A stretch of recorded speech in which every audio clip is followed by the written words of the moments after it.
Yeah, so just before I press record, you were telling me that today, as well as speaking to me, you are going to be doing some baking experiments, and I want to know more about that. I want to know about your book, but I want to know what is Will Mm. Sargent cooking up in the kitchen. Yeah, well, I'm sort of doing this keto diet, 'cause I need to lose weight, really. Fat bastard. And I mean, I am compelled to say, I can only see you from your shoulders upwards, but I don't know. I'm quite a big guy, and my little window shrouds the fact that I'm quite a big guy. I think it's what's name. I think it's like it's affecting my health a bit. My knees hurt and all that stuff. I think if I lost a bit of weight, it would help. That sort of thing. So that's what and I've been to the doctors and all that stuff. So Oh God, you've got uh, me. You've got me worried now from the off. no, it's nothing to worry about. It's just life, innit? Just getting old. And so I've been eating this. I've been making this brilliant bread with red lentils, and there's no carbs in it. Red lentils. This stuff called psyllium husk or something. Some sort of weird. Don't know what it is. It's like a gravelly grain kind of thing, and and what else goes in it? Water and oil, salt and pepper. I mean, I Nothing will. much really, I mean, I and will. it does like sort of take the place of that sort of nice stodgy wholemeal bread hit that you miss. You know what I mean? When the keto thing is like avoiding carbs really. So and it was Yeah, nice. I was like surprised how good it was. I only made it the other day, and it was like bloody hell. I've gone through all my red lentils now. I They're feel all like this. gone. I feel like this is the new direction for the podcast. Talking to musicians about baking. I mean, I don't want to throw you under the bus, but I was just reading a lovely review of your new book on John Yeah. Webb's. Sorry, who's John Webb? On John Robb's website, Louder Than War, Oh yeah. and he does start the review by saying that you and him were at the Chippy the other day. So Well, a he's lying minute on the because lips, a lifetime on the hips. no, I don't think so. I think he's lying there. I've never been to Chippy with John Robb. A music We're journalist taking the piss. lying. A music journalist twisting the truth. Never, never. Yeah. Um, Shit. Listen, I'm sorry I was a little bit late to start this. All Uh, right.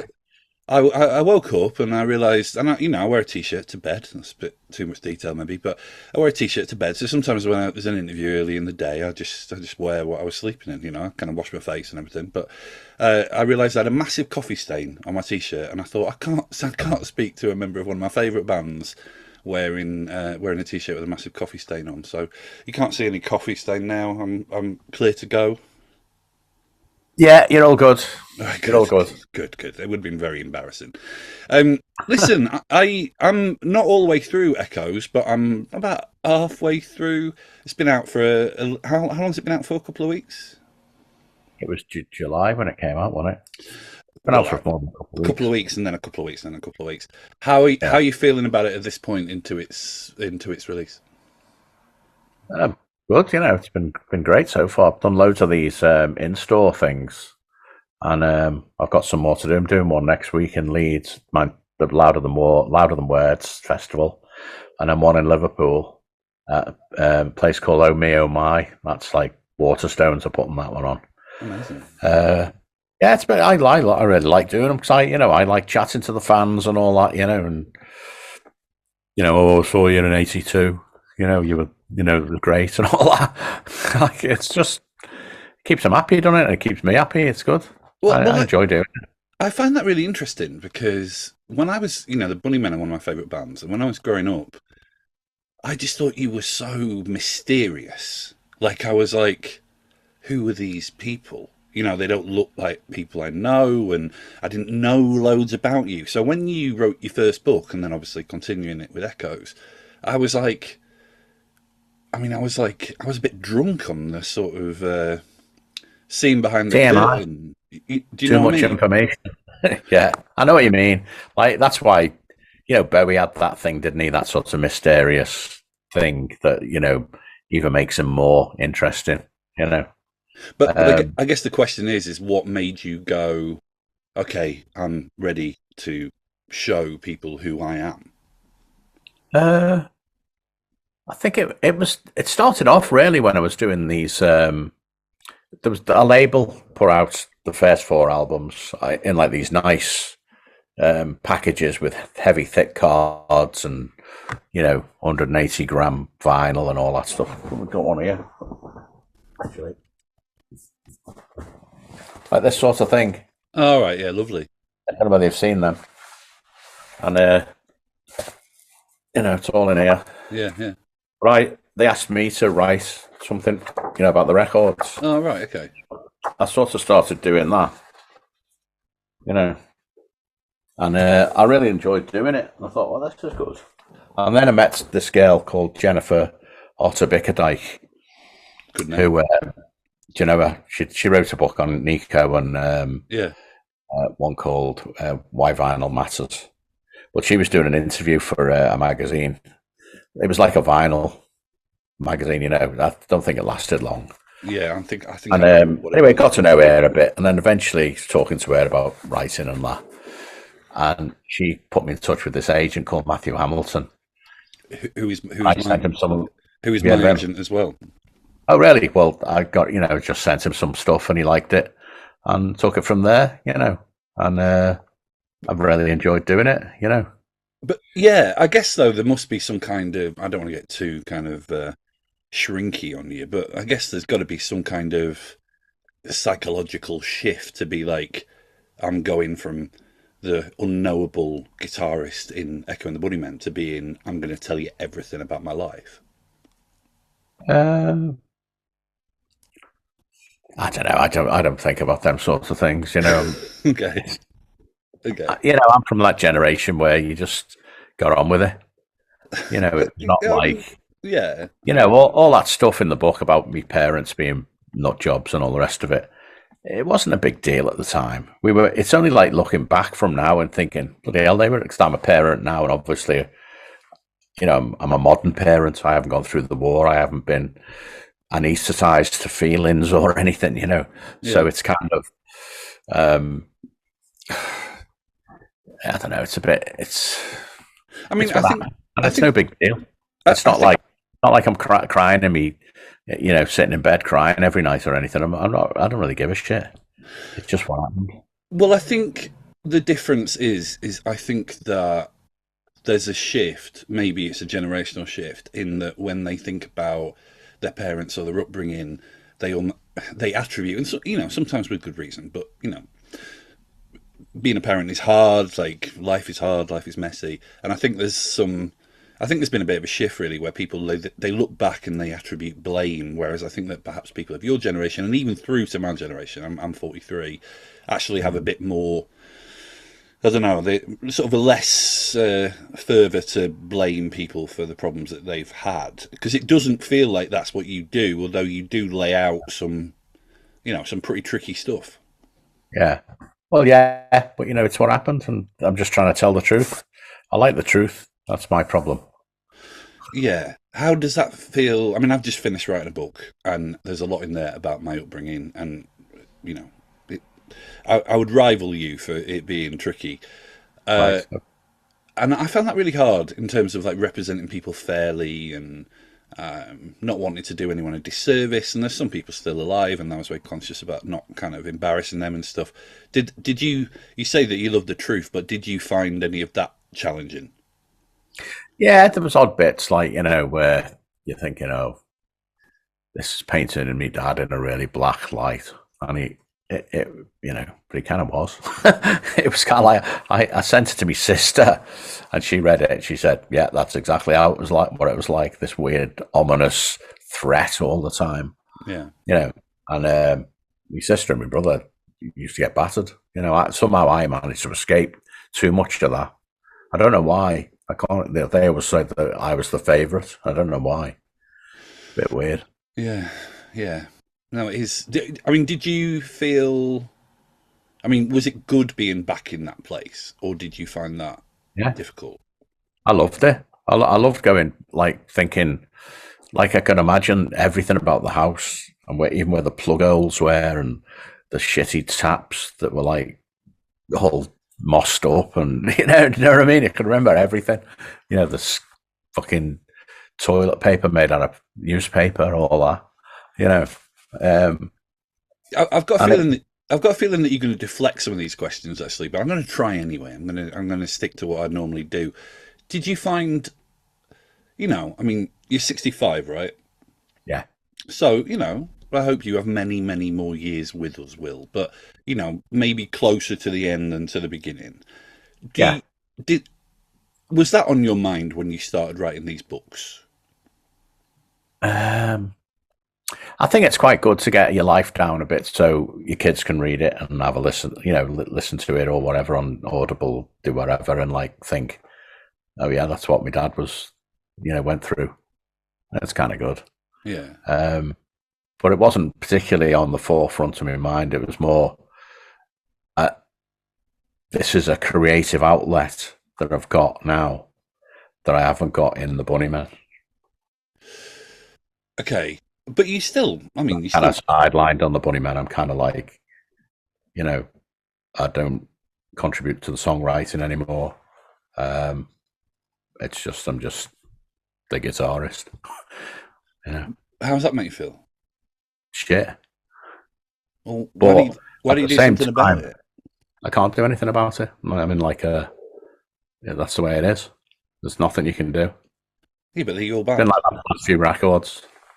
Yeah, but they're your band. I know, but you Well, haven't got a singer like our singer. You know what I mean? yeah. The problem with Ian McCulloch is that he's Ian McCulloch and he sings like a fucking Yeah, angel. But I imagine that everything else is a bit tricky. yeah, it can be. But you can kind of.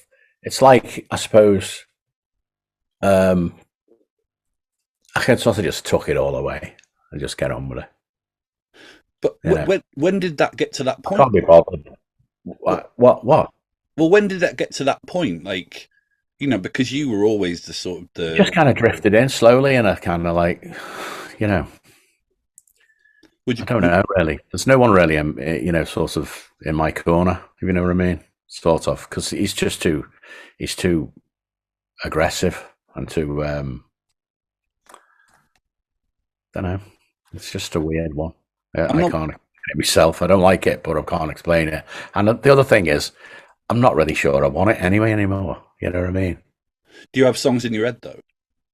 I've I've I've done loads of tunes and sort of submitted them in and all that, and they just get ignored. Would you form another? I sent Would a you load form of them another over. band? What? Would you form another band?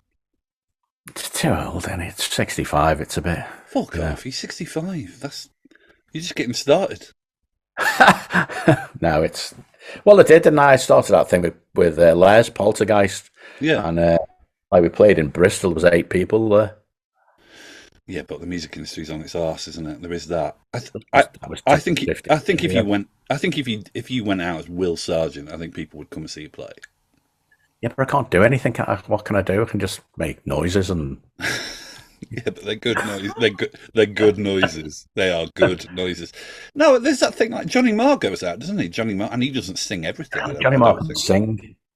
He can sing, can't he, Johnny Marr? So he's got like he's a front man kind of thing. Right. I'm not really not cut that way.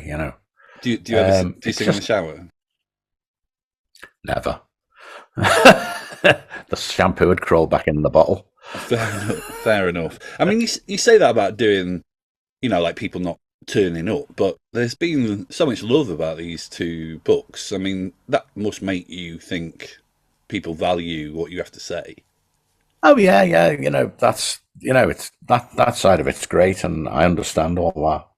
But just I don't know. I don't know whether it could be. It's just such a lot of work to create a band and start a band, and you know do all the press, and there wouldn't be any. Who's the fuck's interested? Nobody really. Bunnymen fans, but like only like the sort of obsessed Bunnymen fans, or the ones that really dig deep into it. You know what I mean? Like I don't know, like yourself, or the people that buy me Glide records. Yeah, yeah, And yeah. that's you know it's not going to sustain a career or sustain a kind of income. Yeah, forget it. Yeah, also, Like, and the Bunnymen does create like an income for me. You know what I mean? do you want me So it's to? like you're saying, give it all up, start a new band for no, and do No, I'm not when you're necessarily not like saying. I'm not that young. Let's go, kind of, go ahead and go get it anymore. I'm like 65 and I've kind of like been battered to death with it all. You know what I mean? So it's kind of, you know, I'm the not. live thing keeps me alive. I love playing live. It's great.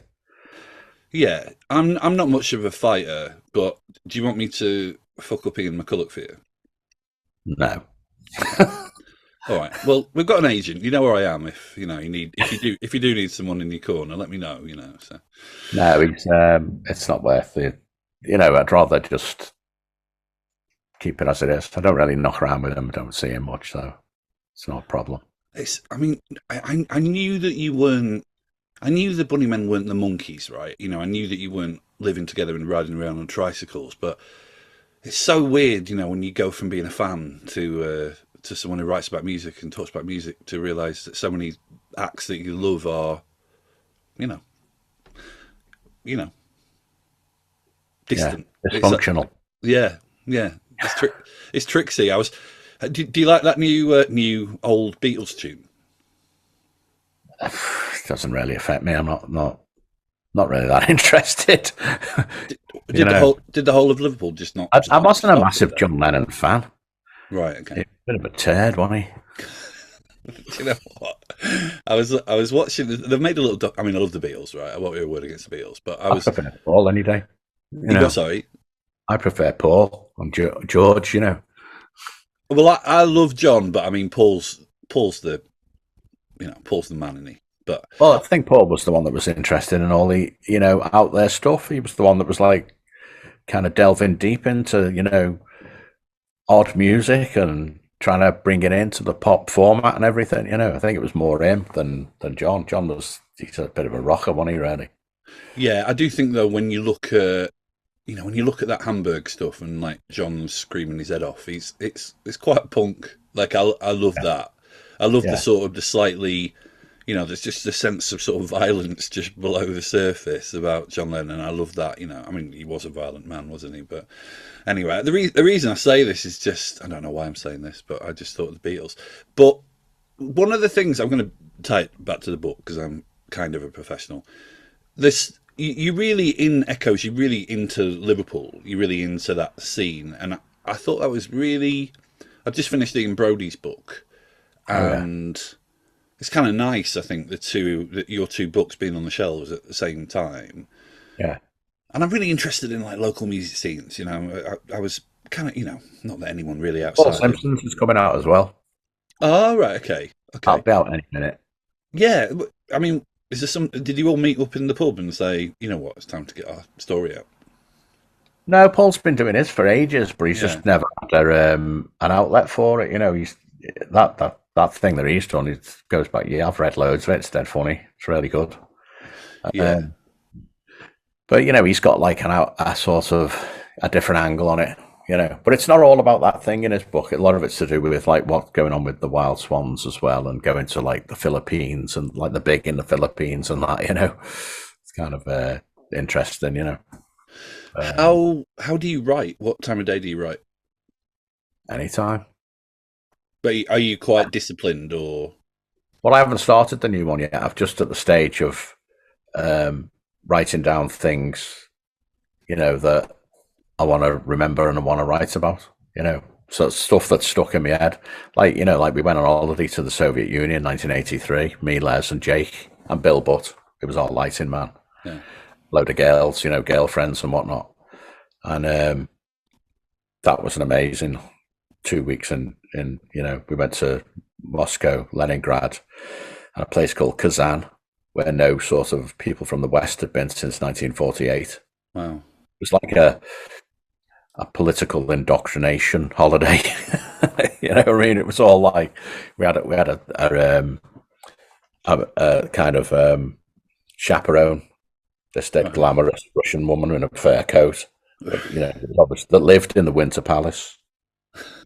She had a flat in the Winter Palace. Jeez.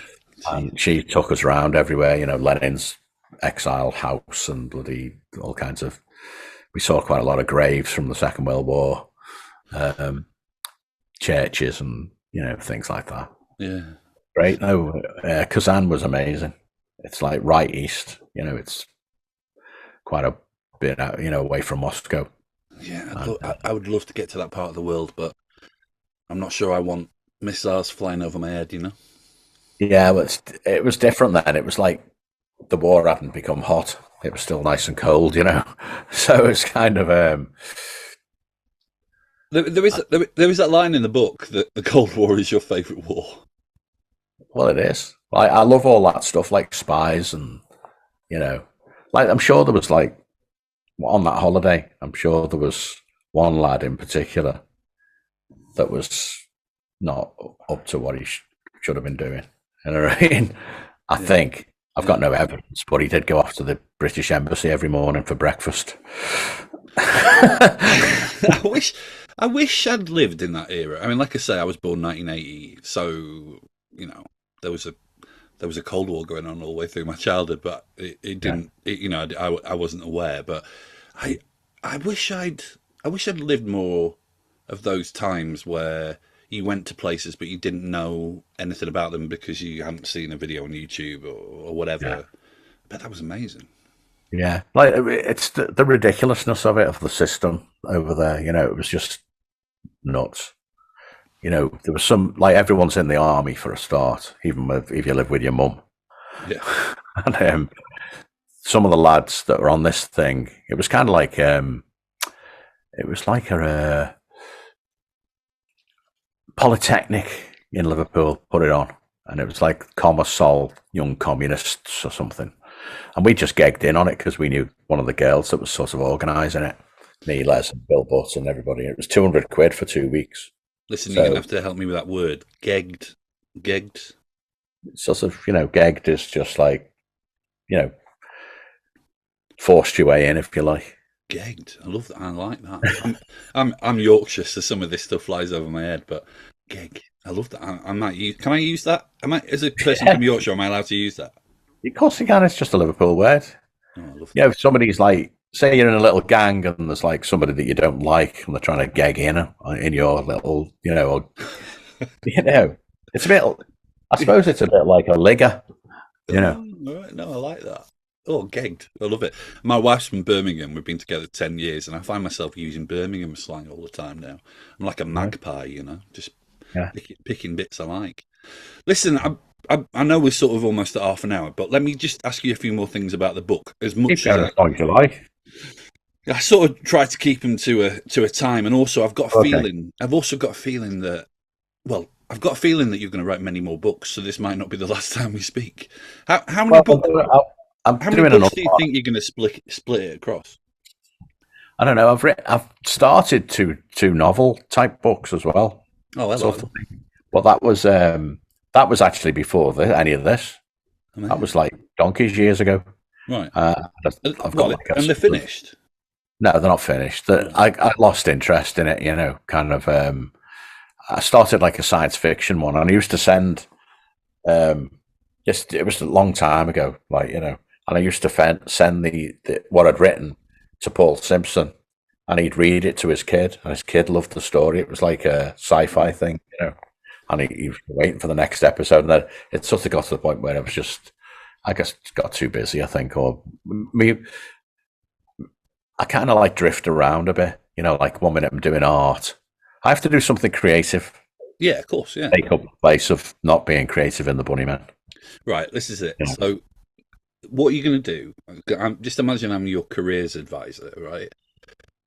Will Sargent's bread making diaries, that's a book. I mean, Matthew Hamilton's going to be listening to this podcast. So there's your cookery book. Kind of I think when you were talking there a bit about Russia behind the Iron Curtain, there's maybe a bit of a sort of Bill Bryson travel. I've got one of my books is a Cold War caper. Right. This is it. And then 1980 novelist as well. Fucking McCulloch. You don't need, go out there and play those amazing songs, but you've got plenty of things you can get stuck into creatively. Well, But I find things to get stuck into creatively, all the time. Listen, I should bid you farewell, but let's do this again when part 3 comes out, because I feel like I need to keep coaxing you to realise that you are Will Sargent and you are the great Will Sargent. Yeah, it's just, I don't know, it's just annoying, the whole thing. But it's kind of like, it's got to the point now where I don't particularly want to do anything with him, particularly, like writing songs or whatever. So I'm okay with it. I wouldn't, I don't want to gag in. You know what I mean? I don't want to be the gag inner. Oh, please let me write a song with you. Fuck that shit. I'm not that arsed. Yeah, no, I get you. Listen, Will, thanks for telling me your story by the books, and thanks for giving me half an hour today. I really appreciate that.